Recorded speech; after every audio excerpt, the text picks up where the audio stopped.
Vemos aí que a condição espiritual de Zorobabel não era boa, ele era político, né? Deus então vem animando-o e mostrando a ele, através de uma visão que Zacarias teve, aí, de duas oliveiras que deveriam ser o quê? Cheias de azeite, ou seja, cheias do Espírito Santo. Na certa, Zacarias pensava em uma ajuda de Deus através de um exército, né? De resolver o problema pela espada, pela força.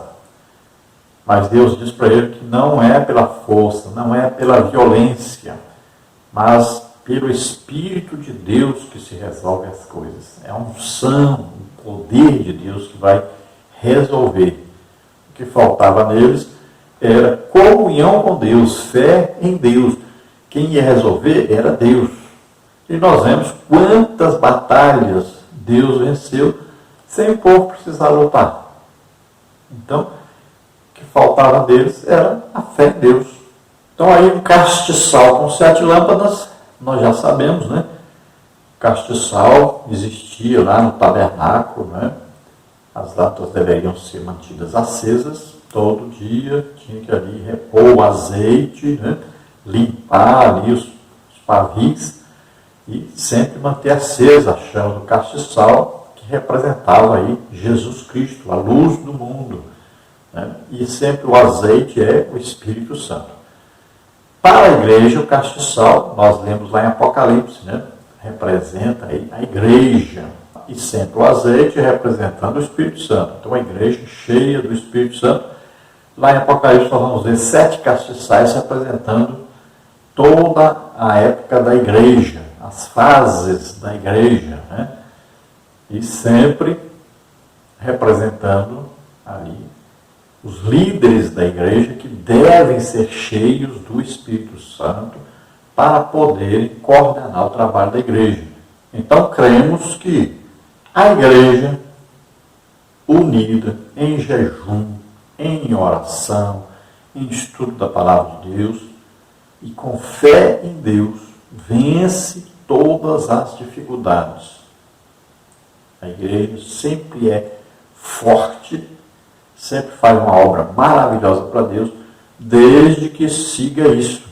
Sempre jejum, oração, estudo da palavra de Deus, unido aqui a evangelização, né? Tem que ter um resultado prático, que é salvação das almas. A igreja que estiver unida em torno da evangelização, todos os grupos, né, estiverem unidos em torno da evangelização, então haverá união, haverá crescimento, haverá avivamento. Vemos aí Josué recebendo uma mensagem, porque ele estava com as vestes sujas, né? Mas Deus dá uma mensagem que ele havia sido perdoado, havia sido purificado. Então ele estava novamente em comunhão com Deus, e ele era uma das oliveiras aí. Então deveria estar cheio do Espírito Santo, deveria buscar a presença de Deus como representante religioso. Ele era responsável por mostrar Deus às pessoas, mostrar fé em Deus, ter coragem, né, e ter esperança. Isso ele deveria transmitir ao povo como representante de Deus ali. Então Deus agora fala com ele para ele ser isso. Ele precisa ser cheio do Espírito Santo, confiar em Deus totalmente. E vem a mensagem para o povo. O povo estava muito ocupado com as suas próprias casas, pensando só em suas próprias casas, em bens materiais. Se esqueceram da casa de Deus, da obra de Deus. Tudo que eles tinham era empregado nas suas casas. É uma situação exatamente do que está acontecendo hoje. Olha aí, Josué, como sacerdote representante de Deus, estava em pecado, como é a situação de muitos líderes hoje. E o povo, com esse tipo de liderança, também está cuidando só da sua própria vida, da sua própria casa. Esqueceram-se da obra de Deus, de ajudar a obra de Deus. Então a mensagem para o povo é: vá buscar madeira, cortar madeira e vamos construir o templo, vamos trabalhar, vamos fazer a obra de Deus. Subtópico 2, o resultado da mensagem dos profetas. O poder de Deus se manifestou através da mensagem destes homens de Deus. Assim, os dois líderes criaram coragem e o povo também foi renovado pelo impacto da mensagem. Então, Zorobabel ordenou que todos imediatamente voltassem à construção e começaram a edificar a casa. Êxodo 5:2. Os profetas de Deus ficaram com eles, ajudando os líderes do povo na direção do trabalho. Quando os inimigos vieram a eles, perguntando quem havia dado ordem para edificar a casa, responderam que a ordem havia sido dada pelo próprio rei Ciro. Os olhos do Senhor estavam sobre o seu povo e sobre a reconstrução do templo. E os inimigos não puderam impedir a obra até que fosse dado conhecimento dos fatos ao rei Dario, que agora reinava sobre todo o Império Persa. Êxodo 5:5. O rei Dario mandou que os seus escrivães verificassem o referido édito de Ciro e se ele havia dado ordem para a construção da casa do Senhor em Jerusalém. Feita a verificação dos registros dos éditos dos reis da Pérsia, foi encontrada a ordem dada por Ciro. E assim o rei Dario confirmou a permissão para a reconstrução do templo. Então, qual o resultado aí, então, dessa interferência, de Deus através dos profetas Ageu e Zacarias? O povo começou, então, a reconstrução. Os líderes agora foram reconhecidos como líderes, tinham autoridade de Deus agora, tinham ali a ajuda de homens de Deus, e o povo, vendo isso, então, se animou na reconstrução. Os inimigos, vendo a reconstrução, foram de novo tentar impedir, e a resposta para eles foi: nós temos autorização do rei Ciro. E aí eles mandaram agora para o rei que estava reinando, que era Dario, a petição de que ele novamente parasse aquela obra. Mas o que aconteceu? O rei mandou olhar o que estava escrito, se tinha realmente Ciro mandado construir o templo, e lá encontrou nos escritos a ordem de Ciro, que não podia ser revogada, não tinha como mudar uma ordem do rei Ciro. Então, o rei Dario fez o que tinha que fazer, mandou continuar a reconstrução. Subtópico 3, o impulso espiritual dado pelos profetas continuou dominando os construtores até a conclusão da construção. Os profetas Ageu e Zacarias continuaram dando a sua cooperação, prosperando pela profecia do profeta Ageu e de Zacarias, filho de Ido, e edificaram a casa e aperfeiçoaram conforme o mandado do Deus de Israel e conforme o mandado de Ciro e de Dario e de Artaxerxes, rei da Pérsia. Êxodo 6:14. E acabou-se essa casa. Êxodo 6:15. Que grande bênção! O despertamento dado por Deus ao rei Ciro propagou-se e agora, com a ajuda dos profetas, foi renovado e levado a resultado glorioso. Toda honra e glória sejam somente ao Senhor. Agora é baseado numa ordem de 3 reis, 3 governantes. Olha aí. Agora, Ciro, Dario e Artaxerxes. Agora, esses 3 governantes tinham confirmado a reconstrução do templo. Todos eles foram pesquisar, viram que Ciro mandou. Ciro tinha visto que Deus o mandou fazer isso. Agora, tanto Dario como Artaxerxes obedeceram essa ordem e autenticaram essa ordem, também mandando carta e autorizando a reconstrução. Então, os inimigos agora ficou pior para eles ainda, Eles acharam que iam parar a obra, agora ficou pior. Agora, os judeus tinham ordem de 3 reis, tinham autorização de 3 reis para reconstruir o templo. Então, eles trabalharam animados agora, com os 2 profetas ali presentes, Havia uma ordem de Deus, seus líderes estavam restaurados e eles receberam a mensagem de Deus e corresponderam a essa mensagem, terminaram a construção do templo. E nós vamos ver que, na atualidade, a igreja está precisando muito disto.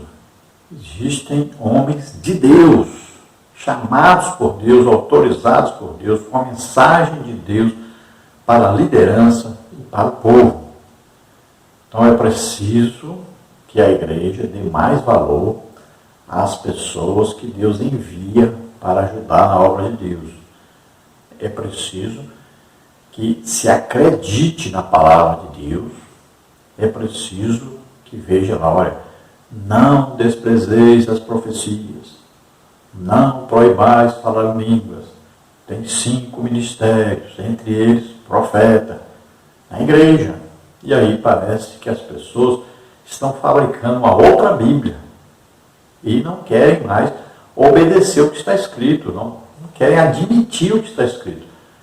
Querem sufocar os ministérios, acabar com os ministros enviados por Deus para que a obra de Deus cresça, desenvolva. Tópico 2. O ministério profético, uma prova da manifestação de Deus. Subtópico 1, manifestações sobrenaturais no Antigo Testamento. Subtópico 2, manifestações sobrenaturais no Novo Testamento. Uma inesperada operação sobrenatural por parte de Deus solucionou o grave problema da reconstrução do templo. Então Deus chama 2 profetas, revela a eles o que Ele quer que eles façam, dá visão, e eles vão e transmitem aquilo que Deus mandou transmitir. Então, uma operação sobrenatural e a reconstrução do templo é reiniciada. Subtópico, então, manifestações sobrenaturais no Antigo Testamento. Há muitos exemplos no Antigo Testamento. Vamos mencionar apenas 2.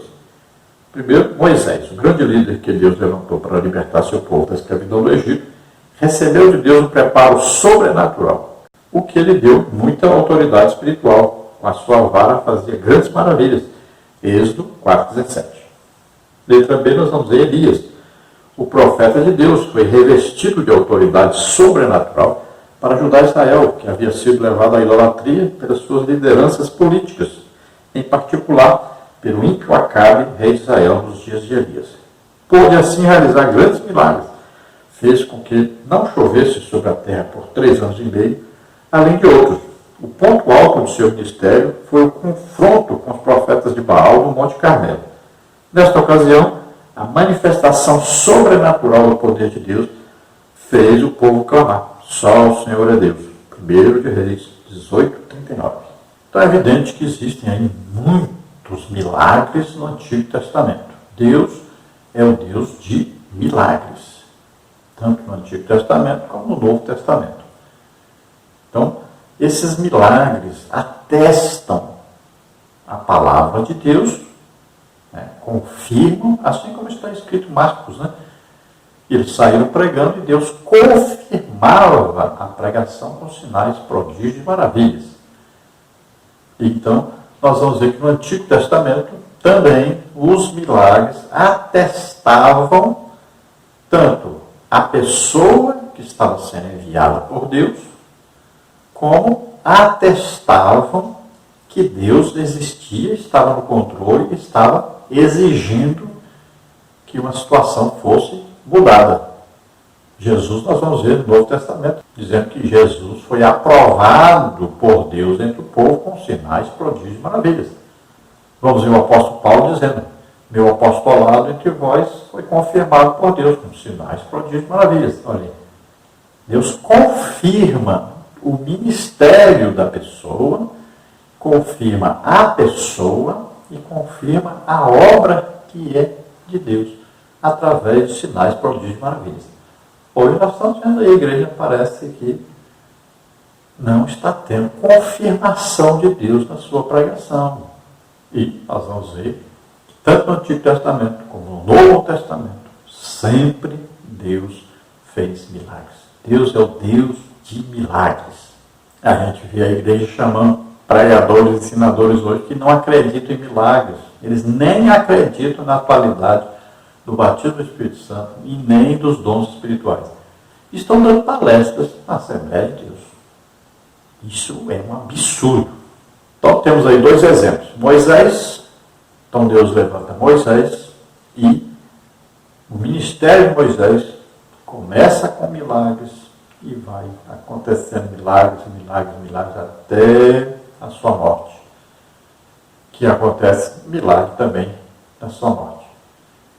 Então veja só que Deus levanta um homem para mudar uma situação e para que esse homem tenha sucesso, existe o quê?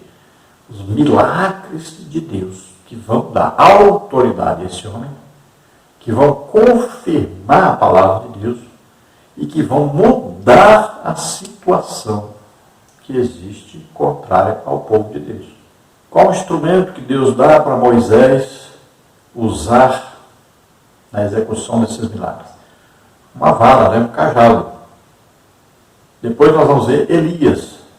Elias, profeta, que Deus usou tremendamente, com sinais, prodígios, maravilhas, para trazer o povo de volta para Deus, porque o povo tinha se afastado de Deus. Olha, Moisés, no tempo de Moisés, o povo estava escravizado, estava pobre, estava doente. E a Bíblia diz que Deus os tirou, os livrou da escravidão. Eles saíram com prata e com ouro e não havia um só doente ou enfermo entre eles. Olha, Deus mudou totalmente a situação do povo. No tempo de Elias, o povo estava vivendo oprimido. O rei Acabe e Jezabel haviam matado muitos profetas de Deus. O povo estava sendo levado toda a idolatria. Então Elias vem para trazer esse povo de volta para Deus. No Monte Carmelo, ele vai desafiar os profetas inimigos, dos falsos deuses. Aquela seca de 3 anos e meio foi para que o povo soubesse que Deus é quem controla tudo e não os deuses ali apresentados ao povo por Jezabel e Acabe.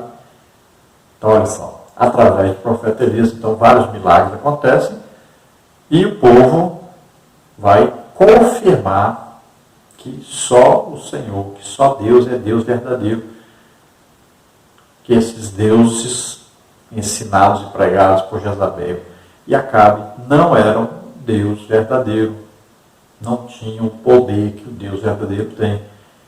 Então, através do profeta Elias, houve uma conversão do povo a Deus.